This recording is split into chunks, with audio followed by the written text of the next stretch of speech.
So thanks for chatting. My pleasure. So with the predictive index, we have this thing called the behavioral assessment. We do. And when you get the results from the behavioral assessment, we serve up results for yourself and your self-concept.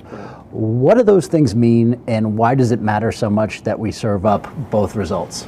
So the best way to consider it is to think about self as your most natural self, just your basic who you are nearly all the time.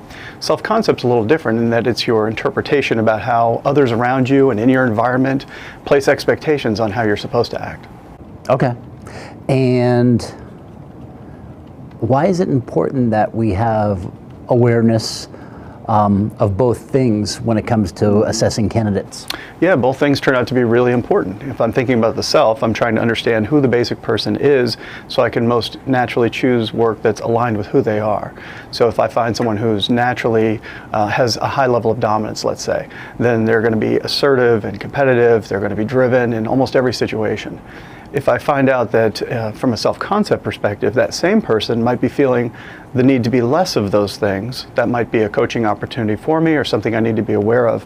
If I'm that person's manager, I might want to create more opportunities for them to succeed and experience a win in their work. What does it mean? I mean, for some people, their self-concept and their self are probably really well aligned, and then for some people, their self and their self-concept are pretty far apart. There's a lot of discrepancy between the two.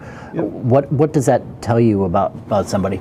Yeah, when a person's self and self-concept patterns are both congruent and very similar, then that just means that their perception of how they're expected to be in the environment is a very close match to who they naturally are. And typically you're going to find that energy and performance flows naturally in those situations. If somebody's self-concept is quite different from their self, that means that there's an experience of an expectation that's somehow different than who they naturally are. This may or may not be a problem. If there's a person, for example, who has a low amount of extroversion and they're experiencing this expectation that people feel they need to be more extroverted than they naturally would be, then that's either something they're going to stretch toward and have a positive experience with it, or it could be a little bit of a struggle. So it's really important. It gives us a clue we want to dig down on and understand and diagnose a little bit of what's going on there for that individual.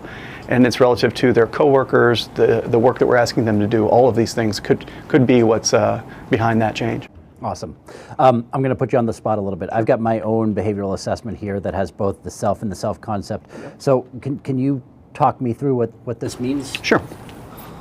So in your case here, Thad, what we're seeing from your natural self is someone who's very relatively high level of extroversion, so somebody who's outgoing and persuasive and enjoys working with and through other people to have an impact on your environment.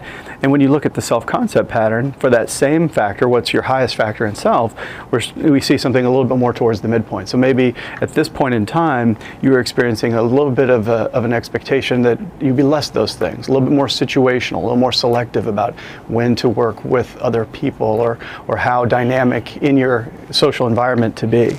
Probably the biggest change that we see is the amount of formality between the two patterns. So what you see in the self pattern is almost very, very low levels of formality, almost no need for structure and process and rigor and these sorts of things. But again, coming back to, in the self-concept pattern, now something a little bit more situational. So relative for you, a need that you're experiencing around the expectations of others, that you be more of those things, have more process and more structure, a little bit more of a rigorous approach to your work. And again, that might be an experience that's either motivating and stimulating for you, or it could be a drain, depending on what's going on in the environment at that time. Speaking of, you mentioned what's going on in the environment at the time. Do people's either their self or their self-concept, either of those things change over time, or do they remain pretty steady? What you'll find is that the self pattern is going to stay more stable, relatively speaking, over time. People fundamentally don't experience dramatic changes in personality usually, unless there's some sort of major life event. But if you think about the question behind self-concept, and we start talking about the environment changes quite often, right? As the company restructures or grows, you're assigned as part of a different team. These types of things can lead to dramatic changes, and the expectation of those people around you can change as a result. So it's much more malleable in terms of the interpretation you have of what others want from you at any given point in time in an organization. Awesome. Thank you for the explanation. Really interesting stuff. Yeah, it is. I like it.